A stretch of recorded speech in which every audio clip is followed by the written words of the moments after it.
बच्चों, कैसे हो आप लोग? मैं इरफान और आज लेकर आया हूँ linear equation in two variable. ठीक है, कल तक आज जो हम लोग का जो प्रयास का डे 9 है, जिसमें हम लोग बात करेंगे linear equation in two variable. जो लेक्चर क्लास है ध्यान से देखिएगा, साथ में ही आज से ही क्वेश्चन स्टार्ट कर देंगे। ठीक है, कल तक हम लोग आपको पढ़ा चुके थे कि पॉलिनोमियल में सारे टाइप का पढ़ा चुके थे, सारा क्वेश्चन, प्रोबेबल क्वेश्चन, साथ में गेस क्वेश्चन, मतलब प्रोबेबल क्वेश्चन के साथ साथ PYQ दोनों कराए थे।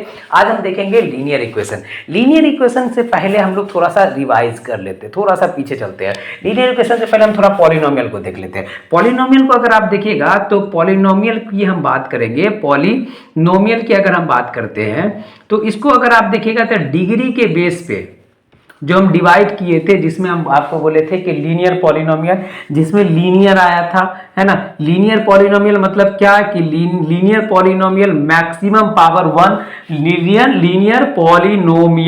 लीनियर पॉलिनोमियल मैक्सिमम पावर 1 बोले थे। मैक्सिमम पावर क्या बोले थे? 1 बोले थे। मैक्सिमम पावर 1 बोले थे, जिसका एक्सटेंडर फॉर्म आपको क्या बोले थे? ax plus b equal to 0, जहां a and b are real number. ठीक है, a and b are real number. ठीक है, a and b are real number and a not equal to 0। ये देख रहे हैं, इसको हम क्या बोले थे? Linear equation, sorry linear polynomial बोले थे ना। a प्लस b होता, ठीक है, जहां a प्लस b होता, a नॉट इक्वल टू 0, ये लीनियर पॉलिनोमियल बोले थे। ठीक है, अब हम आते हैं लीनियर इक्वेशन की। ठीक है, लीनियर पॉलिनोमियल, लीनियर इक्वेशन की आप बात करेंगे तो यहां देखिएगा, जब इस पॉलिनोमियल को या तो 0 के इक्वल कर रहे हैं या किसी अदर पॉलिनोमियल यानी लीनियर पॉलिनोमियल के इक्वल करेंगे। ठीक है, या तो 0 के इक्वल या अदर किसी लीनियर पॉलिनोमियल के इक्वल करेंगे तो उसे हम क्या कहते हैं? लीनियर इक्वेशन कहते हैं। जिसमें आपको क्या हो जाएगा? LHS होगा, बीच में इक्वल टू का साइन होगा और उसके बाद RHS होगा। ठीक है, तो लीनियर इक्वेशन हो गया। लीनियर इक्वेशन का स्टैंडर्ड फॉर्म क्या होता है? लीनियर इक्वेशन का स्टैंडर्ड फॉर्म देखिएगा, linear equation in one variable पहले देख लेते हैं। वन वेरिएबल का स्टैंडर्ड फॉर्म होता है ax प्लस b। ठीक है, ax plus b equal to 0 where a and b are real number. ठीक है, a and b are real number and a not equal to 0। ये क्या हो गया? लीनियर इक्वेशन हो गया। Linear equation in one variable. क्या होता है linear equation in one variable? कि वैसा लीनियर इक्वेशन जिसमें वेरिएबल क्वांटिटी का संख्या यानी नंबर ऑफ वेरिएबल क्वांटिटी 1 होगा, उसे हम क्या कहते हैं? Linear equation in one variable कहते हैं। अब आते हैं linear equation in two variable. देखिए, linear equation in two variable की अगर बात करें, ठीक है, तो ये इसका जो स्टैंडर्ड फॉर्म होता है वो होता है ax plus b y plus c equal to 0। ये होता है जहां आपको क्या हो जाएगा? a b and c are real number. ये a b एंड c क्या हो जाएगा? रियल नंबर हो जाएगा। a not equal to 0, b not equal to 0। ये क्या हो जाएगा? ये इसका स्टैंडर्ड फॉर्म हो गया। ठीक है, तो ये क्या हो जाएगा कि आपका linear equation in two variable हो जाता है। Linear equation in two variable. अब हम आगे देखते हैं, थोड़ा सा ध्यान से देखिएगा कि linear equation in two variable क्या होगा। एक चीज देखिएगा, linear equation in two variable को अगर आप देखते हैं तो ये हो गया ax plus b y plus c equal to 0। एक इसमें हम क्या बात करते हैं कि सॉल्यूशन। ठीक है, ये देखिएगा, सॉल्यूशन क्या होता है? किसी भी इक्वेशन का सॉल्यूशन क्या होता है कि वेरिएबल क्वांटिटी का वो वैल्यू जो पूरे इक्वेशन को सेटिस्फाइड करता हो। यानी किसी भी लीनियर इक्वेशन में जो वेरिएबल क्वांटिटी होगा उसका वो वैल्यू जो पूरे इक्वेशन को क्या करता हो? सेटिस्फाइड करता हो, उसका क्या कहलाएगा? सॉल्यूशन कहलाता है। यानी पूरे इक्वेशन को क्या करेगा? सेटिस्फाई करेगा। जैसे हम ध्यान से देखेंगे कि यहाँ पे क्या ले लेते हैं? x plus y plus 3 equal to 0। ये एक लीनियर इक्वेशन है। जहां ध्यान से देखिएगा तो x plus y equal to क्या हो जाएगा? -3 हो जाएगा। हो गया ना। तो यहां पे हम क्या करते हैं कि x का कुछ वैल्यू देंगे, कुछ वैल्यू डालेंगे, ठीक है, तो y का वैल्यू निकलेगा। ठीक है, y का कुछ वैल्यू डालेंगे तो x का वैल्यू निकलेगा। यानी क्या हो रहा है कि यहां पे हम जितना मन चाहेंगे उतना x डालेंगे तो y निकलेगा, y डालेंगे तो x निकलेगा। यानी आपको क्या हो जाएगा कि जितना चाहिएगा आप, यानी इनफाइनाइट सॉल्यूशन हो जाएगा। यानी लीनियर इक्वेशन का जो सॉल्यूशन होता है वो इनफाइनाइट सॉल्यूशन होता है। अभी हम पेयर ऑफ लीनियर इक्वेशन की बात नहीं कर रहे हैं। देखिएगा, पेयर ऑफ लीनियर इक्वेशन की बात नहीं कर रहे हैं, अभी हम सिर्फ और सिर्फ बात कर रहे हैं linear equation in two variable का। इसका जो ग्राफ होता है वो एक स्ट्रेट लाइन को शो करेगा।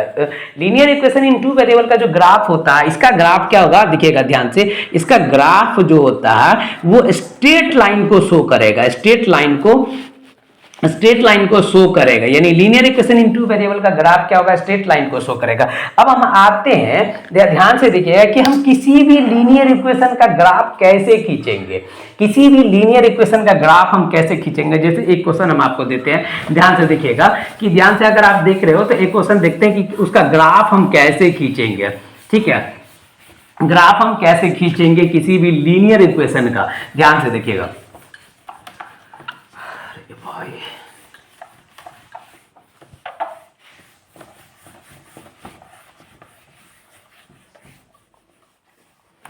जैसे आप देखिए, ये हो गया आपका एक इक्वेशन दे देते हैं, एक इक्वेशन है x plus y equal to 3। ठीक है, ये कोई इक्वेशन है। यहां से अगर इसका ग्राफ खींचने के लिए, इसका ग्राफ खींचने के लिए किसी भी इक्वेशन का ग्राफ स्ट्रेट लाइन होगा या कैसा होगा, उसके लिए कम से कम 3 पॉइंट लेना होगा। यानी ग्राफ खींचने के एटलीस्ट, ग्राफ खींचने के लिए हम लिख देते हैं कि ग्राफ खींचने के लिए एटलीस्ट जो होता है, एटलीस्ट कितने पॉइंट की जरूरत है, एटलीस्ट कितने पॉइंट की जरूरत है, 3 पॉइंट की जरूरत है। यानी 3 पॉइंट होना चाहिए। ठीक है, होना चाहिए, एकदम होना चाहिए, 3 पॉइंट हमेशा होना ही चाहिए। तो ध्यान से देखिएगा, इसकी खींचने के लिए हम क्या बोलेंगे, x इक्वल टू क्या हो जाएगा, 3 माइनस वाई हो जाएगा। इसका ग्राफ खींचने के लिए हम एगो अपने मन से एक बॉक्स बना लेंगे। ठीक है, ये बॉक्स बना लिए। ठीक है, यहाँ पे हो जाएगा x, यहाँ हो जाएगा y, 1 2 और ये 3। ठीक है, हमको कितना नंबर चाहिए, कम से कम 3 नंबर चाहिए, 3 पॉइंट होना चाहिए। तो अब ध्यान से देखिएगा, वेन y का वैल्यू अपने मन से आप कुछ लेते चलिए, वेन y इक्वल टू 0। ठीक है, जब y का वैल्यू आप 0 लीजिएगा तो x क्या होगा, 3 माइनस 0, यानी x का वैल्यू 0 हो जाएगा। वेन y का वैल्यू क्या ले लेते हैं, y का वैल्यू हम ले लेते हैं 2, x का वैल्यू क्या हो जाएगा, वेन y इक्वल टू 2 है तो x इक्वल टू क्या होगा, देखिए तो x इक्वल टू 3 माइनस 2 1 हो जाएगा। यहां से देखिए तो y 0 x 3 y 2 x 1 हो गया। वेन क्या करते हैं, y इक्वल टू 3 कर देते हैं तो x इक्वल टू क्या होगा, 3 माइनस 3, यह हो जाएगा 0। यानी क्या किए, 3 लिए तो ये 0 हो गया। इसी तरीके से हम जितना चाहेंगे उतना लेते चल जाएंगे। एक और पॉइंट चाहेंगे तो एक और पॉइंट आ जाएगा, एक और चाहेंगे तो एक और आएगा, कि आप जितना चाहिएगा उतना आप बढ़ा सकते हो। x का वैल्यू डलेगा y निकलेगा, y का वैल्यू डलेगा तो x निकलेगा। इसका ग्राफ खींचने के लिए ध्यान से देखिए, एक क्या करते हैं, एक यहाँ से x एक्सिस ले लेते हैं, ये y एक्सिस ले हो गया। ठीक है, यानी क्या हो जाएगा, एक हॉरिजॉन्टल लाइन, एक वर्टिकल लाइन ले लेते हैं। इस पॉइंट को क्या करते हैं, इस पॉइंट को बोलते हैं ओरिजिन। ये आपका हो गया x y एक्सिस, ये y डैश एक्सिस, ये हो जाएगा x एक्सिस, ये हो जाएगा x डैश एक्सिस।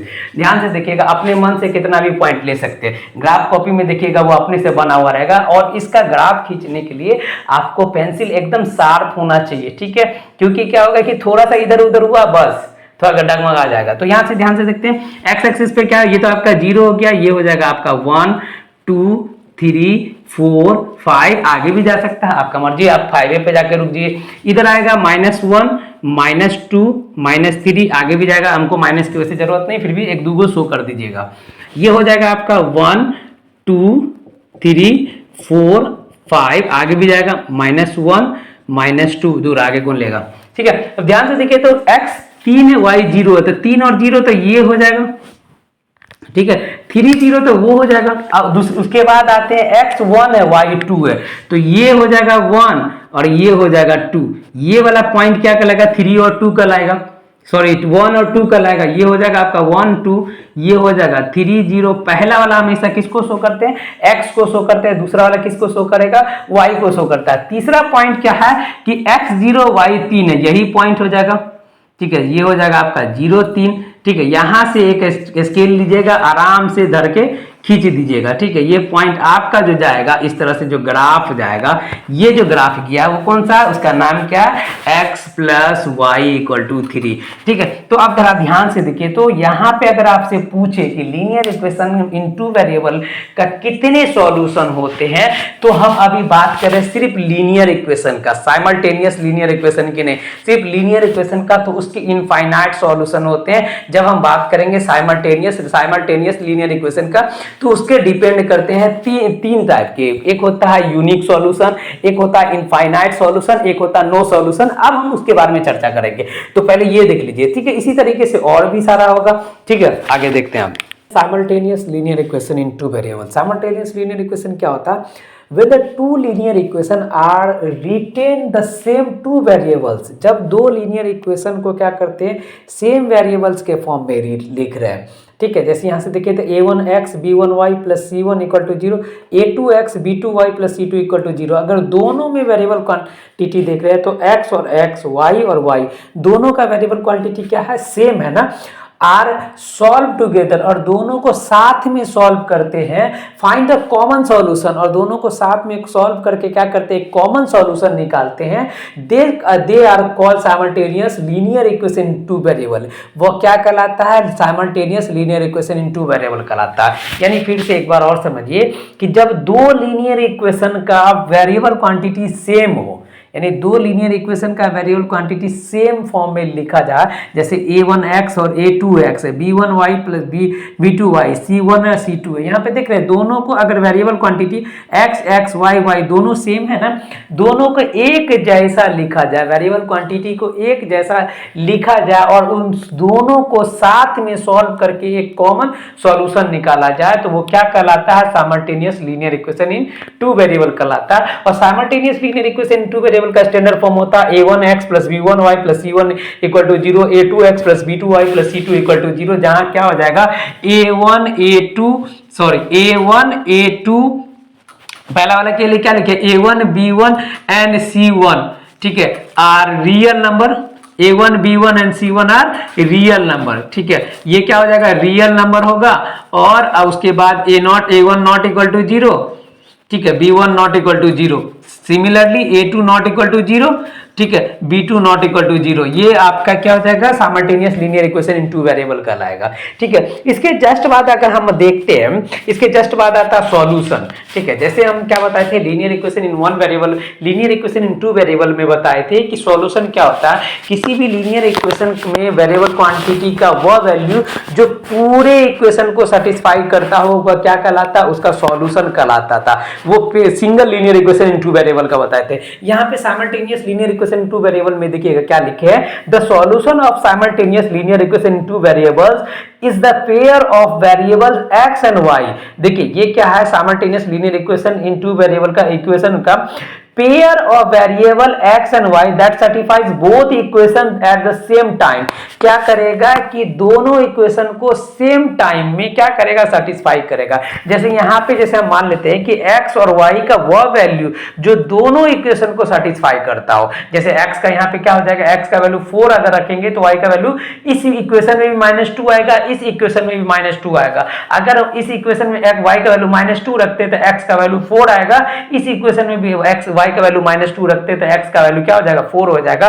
तो ये जो है ये इन दोनों इक्वेशन का क्या कहलाएगा, सॉल्यूशन कहलाता है। इसी को हम क्या कहते हैं, simultaneous linear equation in two variable of solution कहलाएगा। Solution of simultaneous linear equation in two variable कहलाता है। इसको सॉल्व करते हैं, ध्यान से देखिएगा, पहले तो 5 तरीके से सॉल्व करते थे, अब उसमें से 2 तरीका को, 2 मेथड को रिमूव कर दिया गया। अब हम जो पढ़ेंगे वो पढ़ेंगे क्या क्या पढ़ेंगे, साथ में सबसे पहले पढ़ेंगे कि आपको ग्राफिकल मेथड से कैसे सॉल्व करेंगे, उसके बाद आता है सब्स्टिट्यूशन मेथड, और साथ में उसके बाद आता है एलिमिनेशन मेथड, ठीक है। ये 3 है, ठीक है। लेकिन ग्राफिकल मेथड को सॉल्व करने के लिए, ठीक है, सॉल्यूशन को निकालने के लिए उससे पहले हम देखेंगे किसी जो simultaneous linear equation in two variable के सॉल्यूशन कितने टाइप के होते हैं। एक होता है आपको कि क्या यूनिक सॉल्यूशन, एक होता है इनफाइनाइट सॉल्यूशन, और एक होता है कि आपका नो सॉल्यूशन। उसके लिए हम लोग देखते हैं क्या क्या होता है, आगे हम देख लेते हैं। चलिए अब हम लोग आते हैं, ध्यान से देखिएगा, अब हम लोग आते हैं सॉल्यूशन की। अभी हम जस्ट बोले थे कि linear simultaneous linear equation in two variable में कितने सॉल्यूशन होते हैं, तो देखिए 3 सॉल्यूशन होता है। एक होता है, एक क्या बोले थे, एक होगा वो यूनिक सॉल्यूशन, एक होता है इनफाइनाइट सॉल्यूशन, एक होता है नो सॉल्यूशन। यानी उसी को हम क्या कहते हैं, कॉन्सिस्टेंट और इनकॉन्सिस्टेंट। कॉन्सिस्टेंट कहने का सेंस ये होता है कि one pair of linear equation जिसके पास एटलीस्ट 1 सॉल्यूशन होना चाहिए, उसे हम क्या कहते हैं, consistent system of linear equation कहते हैं। दूसरा inconsistent system of linear equation जिसके पास कोई सॉल्यूशन नहीं होगा, उसे हम क्या कहते हैं inconsistent system of linear equation कहते हैं। ठीक है, ध्यान से देखिएगा कॉन्सिस्टेंट के बारे में हम क्या लिखे, a system of linear equation is called consistent if it has at least one solution, जिसके पास केवल कम से कम एक सॉल्यूशन होना चाहिए, उसे हम क्या कहते हैं, consistent system of linear equation कहते हैं। कम से कम एक सॉल्यूशन, या एक से ज्यादा भी हो सकता है लेकिन एक से कम नहीं होना चाहिए, उसे हम क्या कहते हैं, consistent of linear consistent system of linear equation कहते हैं। Consistent system of linear equation दो टाइप के होते हैं, एक वह जिसके पास यूनिक सॉल्यूशन होगा, एक वह जिसके पास इनफाइनाइट सॉल्यूशन होगा। ठीक है, जिसको हम क्या कहते हैं, यूनिक सॉल्यूशन होगा उसे हम क्या कहते हैं, इंडिपेंडेंट कहते हैं, यानी एग्जैक्टली वन सॉल्यूशन, जिसके पास केवल वन सॉल्यूशन होगा उसे हम इंडिपेंडेंट कॉन्सिस्टेंट कहते हैं, इंडिपेंडेंट या ठीक है। जिसके पास क्या होगा कि इनफाइनाइट सॉल्यूशन होगा उसे हम क्या कहते हैं, डिपेंडेंट कहते हैं। जिसके पास इनफाइनाइट सॉल्यूशन होगा यानी वह पेयर ऑफ लीनियर इक्वेशन जिसके पास इनफाइनाइट सॉल्यूशन हो उसे हम क्या कहते हैं, डिपेंडेंट कहते हैं। जिसके पास यूनिक सॉल्यूशन होगा उसे हम इंडिपेंडेंट कहते हैं। और ये दोनों का दोनों जो होता है कॉन्सिस्टेंट होता है। कॉन्सिस्टेंट कहने का सेंस ये होता है कि जिसके पास कम से कम एक सॉल्यूशन होना चाहिए, एक से ज्यादा बहुत ज्यादा भी हो सकता है। अब जरा ध्यान से देखिए कॉन्सिस्टेंट में इंडिपेंडेंट कब होगा, जब हम इक्वेशन को देख लेते हैं x प्लस वाई जो है वो 5 है, दूसरा इक्वेशन क्या है x माइनस वाई जो है वो 1 है। यहाँ पे देखिए तो a1 का वैल्यू अगर हम देखें यहाँ से a1 1 है, a2 1 है और a1 1 है, b1 1 है, c1 5 है, a2 1 है, b2 क्या है -1 है, c2 1 है। तो अगर हम a1 बाय a2 करते हैं तो 1/1 और यहाँ पे b1 बाय b2 करते हैं तो ये क्या हो जाएगा 1 बाय -1, यानी क्या हो जाएगा ये दोनों आपस में इक्वल है, ये दोनों आपस में इक्वल नहीं है, ये दोनों आपस में इक्वल नहीं है। तो इसको हम क्या बोल रहे हैं, a1 by a2 not equal to b1 by b2 होगा तो क्या हो जाएगा, इंडिपेंडेंट होगा, कॉन्सिस्टेंट में इंडिपेंडेंट होगा। जब a1 by a2 equal to b1 by b2 equal to c1 by c2 हो तो उसे हम क्या कहते हैं, डिपेंडेंट कहेंगे, जिसका सॉल्यूशन इनफाइनाइट होगा। जैसे यहाँ पे देखिए 1/2 यानी a1 बाय a2 करेंगे 1/2, b1 बाय b2 करेंगे 1/2, c1 बाय c2 यानी 5/10 यानी 1 5 1 5 5 2 10, ये भी क्या आ जाएगा 1/2 ही आ जाएगा। ये तीनों का तीनों आपस में इक्वल है। ये कितने सॉल्यूशन देंगे, इनफाइनाइट सॉल्यूशन देंगे, इसे हम क्या कहते हैं, डिपेंडेंट सॉल्यूशन कहते हैं, यानी डिपेंडेंट हो जाएगा, कॉन्सिस्टेंट में भी डिपेंडेंट। अब आता है कि आपको इनकॉन्सिस्टेंट, जिसके पास कोई सॉल्यूशन नहीं होगा उसे हम क्या कहते हैं, कॉन्सिस्टेंट कहते हैं। ठीक है, इनकॉन्सिस्टेंट कहते हैं, जिसके पास कोई सॉल्यूशन होगा उसे हम क्या कहेंगे, इनकॉन्सिस्टेंट कहेंगे। जैसे आप ध्यान से देखिएगा कि a system of linear equation is called inconsistent if it has no solution, जिसके पास कोई सॉल्यूशन नहीं होगा। जैसे आप देखिएगा x plus y equal to 10, 2x plus 2y equal to 8, इसको पहचानने का तरीका a1 by a2 equal to b1 by b2 यानी 1/2 1/2 और यहाँ पे क्या हो जाएगा आपको 5/4 हो जाएगा, यानी a1 by a2 equal to b1 by b2 है लेकिन not equal to c1 by c2 है, तो उसका क्या हो जाएगा, आपको इनकॉन्सिस्टेंट हो जाएगा। अब जरा ध्यान से इसी में देख लेते हैं कि इंडिपेंडेंट जो होगा उसका ग्राफ कैसा होगा। इंडिपेंडेंट का ग्राफ जो होगा वो इंटरसेक्ट करेगा। इंडिपेंडेंट का ग्राफ क्या होगा, इंटरसेक्ट करेगा, किसी एक पॉइंट पे जाके इंटरसेक्ट करेगा, यानी ऐसे जाएगा, ऐसे कहीं पे भी जाके इंटरसेक्ट करेगा। यानी देखिए इंडिपेंडेंट का ग्राफ क्या होगा, इंटरसेक्ट करेगा। डिपेंडेंट का ग्राफ क्या होगा, ओवरलैप करेगा, यानी इसी के ऊपर दूसरा चढ़ल रहेगा। ये एक दूसरे को आके इंटरसेक्ट करेगा, ये एक दूसरे के ऊपर होके ऐसे होके जाएगा, यानी एक दूसरे के ऊपर रहेगा। ठीक है, और डिपेंडेंट इनकॉन्सिस्टेंट यानी क्या होगा कि इनकॉन्सिस्टेंट का ग्राफ जो होगा वो पैरेलल होगा, जहां तू वहां हम लेकिन मिलेंगे कभी नहीं, है ना, जहां तू वहीं हम लेकिन मिलेंगे कभी नहीं, वो क्या कहलाएगा कि आपको इनकॉन्सिस्टेंट हो जाएगा। यानी इनकॉन्सिस्टेंट का ग्राफ क्या हो जाएगा, पैरेलल हो जाएगा। और कॉन्सिस्टेंट में दो ग्राफ बनता है, एक इंटरसेक्टिंग ग्राफ बनेगा, एक क्या होगा, ओवरलैप ग्राफ बनेगा। इंटरसेक्टिंग ग्राफ कब बनेगा, जब इंडिपेंडेंट रहेगा, यानी a1 by a2 is not equal to b1 by b2 रहेगा, तो इंटरसेक्टिंग बनेगा, यानी एग्जैक्ट किसी वन पॉइंट पे जाके इंटरसेक्ट करेगा। और जब क्या हो जाएगा, a1 by a2 equal to b1 by b2 equal to c1 by c2 होगा, तो क्या करेगा, ओवरलैप करेगा, जहां तू वहां हम लेकिन हम दोनों साथ साथ। ठीक है, और दोनों एक दूसरे के कंधा पे हाथ रख के चलेगा, चल मेरे साथी साथे साथ। यानी ये हो गया, आपको क्या हो गया, कॉन्सिस्टेंट डिपेंडेंट का ग्राफ हो गया। ठीक है, अब हम आगे देखते हैं। चलिए ध्यान से देखिएगा इस क्वेश्चन को। अगर अभी हम जस्ट जैसे सॉल्व कराए, सारा चीज़ बताया, कॉन्सिस्टेंट क्या होता है, इनकॉन्सिस्टेंट क्या होता है, तो उससे रिलेटेड कुछ क्वेश्चन है। यहाँ पे देखिए 4 क्वेश्चन है। इन चारों क्वेश्चन में ये बताना है कि इसका जो नेचर है वो कैसा होगा, कॉन्सिस्टेंट होगा या इनकॉन्सिस्टेंट होगा। कॉन्सिस्टेंट में भी कैसा होगा, डिपेंडेंट होगा या इनडिपेंडेंट होगा, इसका भी बताना है। कॉन्सिस्टेंट क्या होगा या इनकॉन्सिस्टेंट होगा। अगर कॉन्सिस्टेंट होगा तो कॉन्सिस्टेंट में कैसा होगा, डिपेंडेंट होगा, इंडिपेंडेंट होगा, ये चारों का बताना है। तो सबसे पहले हम क्या करते हैं, एक एक करके सॉल्यूशन देखते हैं। तो पहला का सॉल्यूशन हम देखते हैं क्या है, x + y = 4 है ना। यहाँ से अगर आप देखते हैं तो a1 का वैल्यू 1 है, a2 का वैल्यू कितना, सॉरी b1 का वैल्यू कितना है जी, b1 का वैल्यू 1 है, c1 का वैल्यू आपको 4 हो जाएगा। दूसरा क्या है, x - y = 20 है, ठीक है।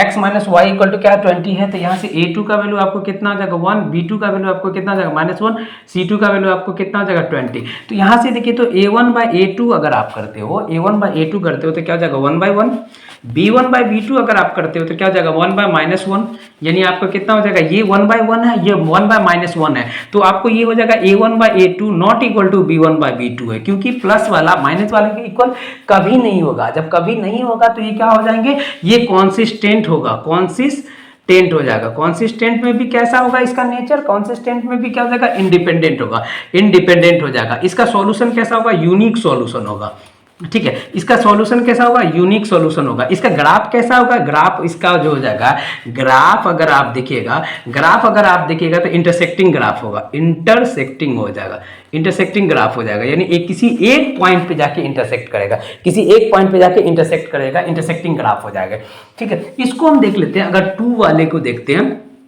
ठीक है, 2 वाले को अगर आप देखते हो तो 2 वाला क्या है, 2x + 3y = 6 है। a1 का वैल्यू यहाँ से 2 है, b1 का वैल्यू आपको 3 है, c1 का वैल्यू आपको 6 है, ठीक है।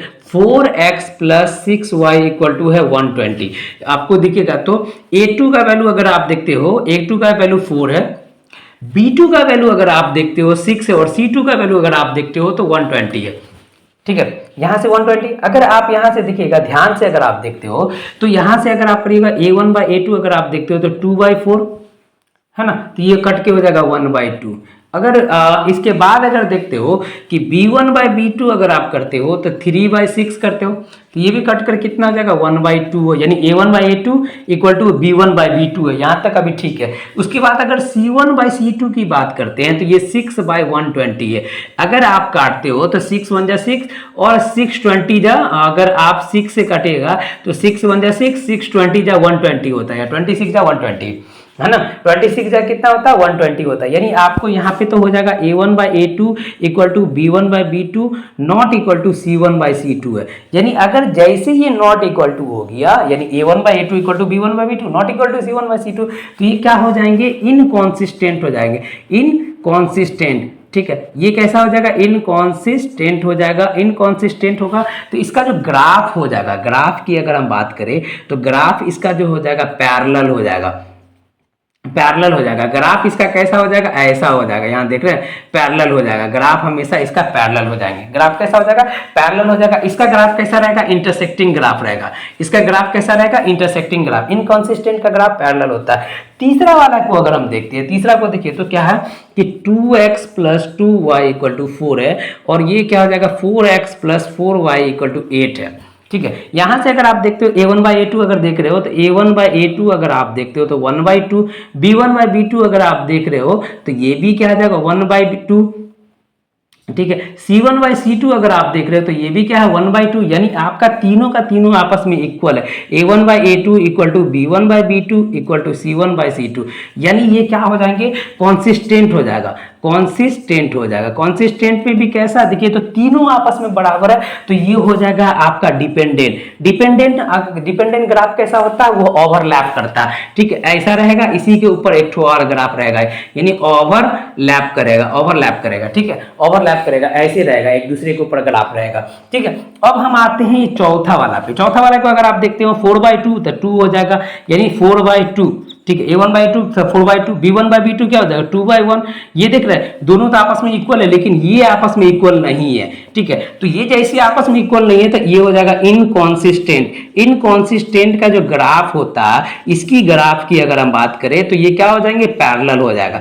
ग्राफ कैसा हो जाएगा, पैरेलल हो जाएगा। तो यहां से ये 4 था, ठीक है, ये 4 का 4 देख लिए। इसका ग्राफ कैसा था, इसका ग्राफ इंटरसेक्टिंग ग्राफ था, इसका ग्राफ पैरेलल था, इसका ग्राफ कैसा था, इसका ग्राफ ओवरलैप था, फिर इसका ग्राफ पैरेलल हो गया। तो ये 4 था कंसिस्टेंट इनकंसिस्टेंट बेस पेयर। ठीक है, अब हम आगे देखते हैं। आज का इतना ही क्लास है, अब कल से देखेंगे, आपको तीनों मेथड बता देंगे, ग्राफिकल मेथड, एलिमिनेशन मेथड और सब्स्टिट्यूशन मेथड। ये तीनों मेथड के बाद आपका सारा का सारा क्वेश्चन करेंगे। तब तक आप मेरे क्लास से जुड़े रहिए, यानी प्रयास 45 से जुड़े रहिए। आप अगर चाहते हो कि आपका रिजल्ट बहुत अच्छा हो तो आप मेरे साथ जुड़े रहिए। थैंक यू, धन्यवाद।